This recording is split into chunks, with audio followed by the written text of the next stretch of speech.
एक हसीना जिसने देखे हैं सेंसेस के सबसे बड़े उतार चढ़ाव से भी कई ज्यादा तूफान अपनी जिंदगी में। कभी वो एक देश की प्रधानमंत्री बनी तो कभी उसे अपने ही देश से निष्कासित होना पड़ा। कभी उसने अपने पिता को देश की आजादी के लिए लड़ते हुए देखा तो कभी उसी पिता को देश पर राज करते हुए। लेकिन फिर वही पिता उसी देश की सेना के बूटों तले कुचले गए। उसने अपने पूरे परिवार को अपनी आंखों के सामने मिटते देखा। फिर वो देश से बाहर रही एक्साइल में, लेकिन रुकी नहीं, लड़ी और लड़ते लड़ते एक बार फिर अपने देश की सबसे ताकतवर नागरिक बन गई। कभी वो दुनिया की सबसे ताकतवर महिलाओं में गिनी गई तो कभी उसे खुद अपने बनाए किले को ढहते हुए देखना पड़ा और एक बार फिर देश छोड़ना पड़ा। उस पर आरोप लगे कि उसने भारत से नजदीकियां बढ़ाई और हाँ, उसने भारत से अच्छे संबंध बनाए भी, क्योंकि वो भारत को हमेशा अपना दोस्त मानती थी। न सिर्फ मानती थी बल्कि भारत ने ही तो उसके देश को आजादी दिलवाई थी। दोस्तों, आज हम बात कर रहे हैं एक ऐसी हसीना की जो हमेशा से चर्चा में रही है और आज फिर चर्चा में है। हम बात कर रहे हैं हमारे देश की एक दोस्त की। हम बात कर रहे हैं एक आयरन लेडी की। हम बात कर रहे हैं एक ऐसी बहादुर महिला की जिसने हमेशा लड़ा और सिर्फ लड़ा ही नहीं बल्कि जीता भी। आज भी उसके देश में हजारों लोग उससे प्यार करते हैं। जी हाँ, हम बात कर रहे हैं शेख हसीना की। शेख हसीना जो बंग बंधु शेख मुजीबुर रहमान की बेटी है, वही शेख मुजीबुर रहमान जिन्हें बांग्लादेश का महात्मा गांधी कहा जाता है, जिन्होंने बांग्लादेश को पाकिस्तान से आजादी दिलाने के लिए लड़ाई लड़ी और उस लड़ाई में अपना जीवन तक बलिदान कर दिया। शेख हसीना बांग्लादेश की प्रधानमंत्री, दक्षिण एशिया की एक प्रभावशाली और विवादित राजनेता मानी जाती है। वह अपने मजबूत नेतृत्व और कठोर फैसलों के लिए जानी जाती है, परंतु हाल के वर्षों में उन पर कई अंतर्राष्ट्रीय संस्थानों, विशेष रूप से अंतर्राष्ट्रीय विधिक न्यायाधिकरण यानी कि इंटरनेशनल लॉ ट्रिब्यूनल द्वारा मानवाधिकार उल्लंघन, राजनीतिक दमन और असहमति की आवाज को दबाने के आरोप लगे हैं। बांग्लादेश की राजनीति में उनका योगदान जितना बड़ा है, उतना ही बड़ा उनके शासन पर लगे आरोपों का साया भी है। खासकर 2014 और 2018 के आम चुनावों में विपक्ष के साथ जो रवैया अपनाया गया, उसे लेकर अंतर्राष्ट्रीय समुदाय में चिंता जताई गई। शेख हसीना की सरकार पर यह आरोप लगा कि उन्होंने चुनावी प्रक्रिया को नियंत्रित करने की कोशिश की, विपक्षी नेताओं को जेल में डाला गया, मीडिया की स्वतंत्रता को सीमित किया गया और इंटरनेट तथा सोशल मीडिया पर कड़े प्रतिबंध लगाए गए। पत्रकारों और मानवाधिकार कार्यकर्ताओं ने आरोप लगाया कि शेख हसीना की सरकार आलोचकों को चुप करने के लिए डिजिटल सिक्योरिटी एक्ट जैसे कानूनों का दुरुपयोग कर रही है।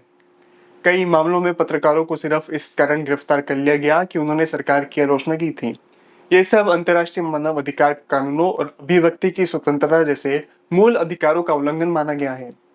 अंतर्राष्ट्रीय विधिक न्यायाधिकरण, जो आमतौर पर युद्ध अपराध, मानवता के खिलाफ अपराध और गंभीर मानवाधिकार हनन के मामलों की जांच करता है, उसने भी बांग्लादेश की स्थिति को गंभीरता से लिया है।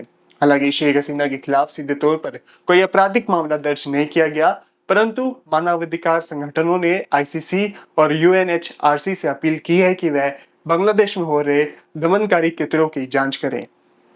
रिपोर्ट्स में यह भी सामने आया है कि कई विपक्षी नेताओं को गुप्त रूप से हिरासत में लिया गया है, बाद में उनका कोई सुराग नहीं मिला।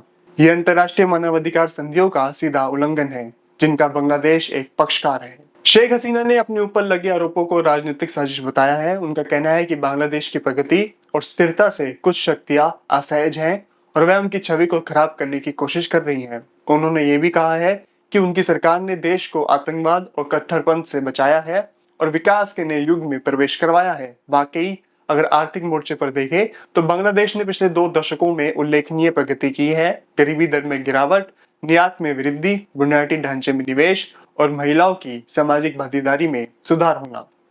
लेकिन विकास का ये चित्र मानवाधिकार हनन की आड़ में धुंधला होता जा रहा है। मानवाधिकार संगठन जैसे Amnesty international, human rights watch और यूएन की रिपोर्ट्स बार बार इस ओर इशारा कर चुकी है कि बांग्लादेश की सरकार आलोचना को बर्दाश्त नहीं करती। 2023 और 2024 में दर्जनों ऐसे मामले सामने आए हैं जिनमें राजनीतिक कार्यकर्ताओं को गुमशुदा कर दिया गया।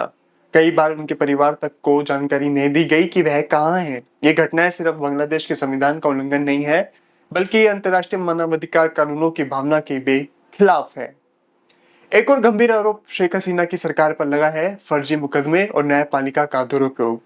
विपक्ष के नेताओं और कार्यकर्ताओं पर देशद्रोह, आतंकवाद या भ्रष्टाचार जैसे संगीन आरोप लगाकर उन्हें जेल में डाला गया। कोर्ट की कार्रवाई को लेकर भी कई बार निष्पक्षता पर सवाल उठे हैं। कई मामलों में सबूतों के अभाव में भी लंबे समय तक हिरासत दी गई है, जो कि अंतर्राष्ट्रीय कानून के अनुसार न्याय प्रक्रिया का दुरुपयोग माना जाता है। अंतर्राष्ट्रीय विधिक न्यायाधिकरण सीधे रूप से किसी देश के आंतरिक मामले में हस्तक्षेप नहीं करता जब तक कि मामला अंतर्राष्ट्रीय अपराधों की श्रेणी में न आ जाए। लेकिन जब कोई सरकार मानवता के विरुद्ध कार्यों में शामिल हो, जैसे सुनियोजित जबरन गायब करना, यातना देना या राजनीतिक दमन करना, तो ये अंतर्राष्ट्रीय विधिक व्यवस्था का विषय बनता है। बांग्लादेश में हुई ऐसी घटनाओं को लेकर अंतर्राष्ट्रीय स्तर पर यह मांग उठ रही है कि एक निष्पक्ष और स्वतंत्र अंतर्राष्ट्रीय जांच कमेटी बनाई जाए, जो इन मामलों की गहराई से जांच करे। इससे अतिरिक्त बांग्लादेशी रिफ्यूजियों के साथ व्यवहार को लेकर भी कई अंतर्राष्ट्रीय संगठन चिंतित है। रोहिंग्या शरणार्थी के मुद्दे पर शेख हसीना सरकार ने शुरुआत में वैश्विक सराहना प्राप्त की, परंतु बाद में यह आरोप लगे कि इन शरणार्थियों को एक सीमित निगरानी वाले क्षेत्र में रखा गया और उनकी आवाजाही, शिक्षा और रोजगार के अधिकारों को सीमित कर दिया गया। यह शरणार्थी अधिकारों के खिलाफ जाता है, जिसे अंतर्राष्ट्रीय कानून में संरक्षित किया गया है। शेख हसीना की आलोचना सिर्फ विपक्षी दलों और मानवाधिकार संगठनों तक सीमित नहीं है। अंतर्राष्ट्रीय समुदाय, विशेषकर यूरोपियन संघ और अमेरिका ने भी बांग्लादेश सरकार से बार बार आग्रह किया है कि वह लोकतांत्रिक मूल्यों, अभिव्यक्ति की स्वतंत्रता और मानवाधिकारों की रक्षा करे। 2014 में अमेरिकी विदेश विभाग ने एक रिपोर्ट जारी कर बांग्लादेश में राजनीतिक स्वतंत्रता की गिरावट और दमनकारी नीतियों पर चिंता जताई थी। कई बार ये चेतावनी भी दी गई कि अगर स्थिति नहीं सुधरी तो वे प्यार और सहायता पर प्रभाव पड़ सकता है। लेकिन ये भी सच है कि शेख हसीना को अभी भी बांग्लादेश में बड़ा जन समर्थन प्राप्त है। उनकी पार्टी अवामी लीग देश की आजादी की लड़ाई से जुड़ी रही है और इस ऐतिहासिक पृष्ठभूमि में उन्हें राजनीतिक स्थिरता का प्रतीक बनाया है। बहुत से लोग मानते हैं कि बांग्लादेश ने शेख हसीना के नेतृत्व में आर्थिक और सुरक्षा के मोर्चे पर जो उपलब्धियां हासिल की है वह अभूतपूर्व है। लेकिन लोकतंत्र सिर्फ विकास नहीं है, यह अधिकारों, न्याय और स्वतंत्रता का भी नाम है।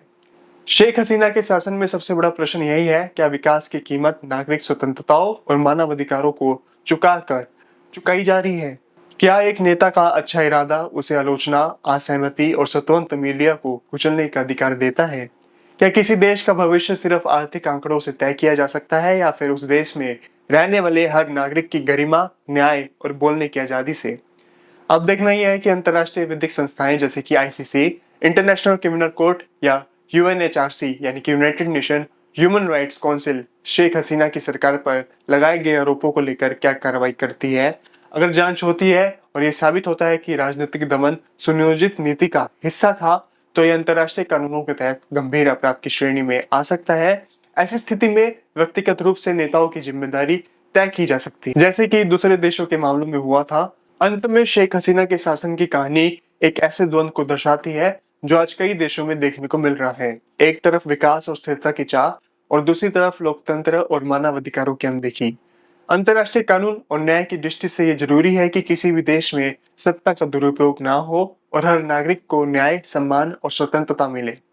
शेख हसीना पर उठते सवाल इसी बड़ी बहस का हिस्सा है कि लोकतंत्र सिर्फ चुनाव जीतने का नाम नहीं, बल्कि आलोचना सहने की शक्ति भी है।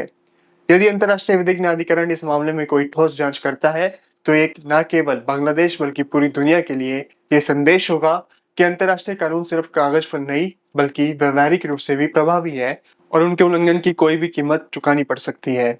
यही लोकतंत्र और न्याय की असली जीत होगी। खैर, आपको क्या लगता है कि वाकई में बांग्लादेश में मानव अधिकारों का उल्लंघन हो रहा है? अगर आप इससे सहमत है तो हमें कमेंट डाउन करके जरूर बताएं। मिलते हैं अगली वीडियो में, तब तक के लिए आप बने रहे द लॉर्ड वॉइस के साथ।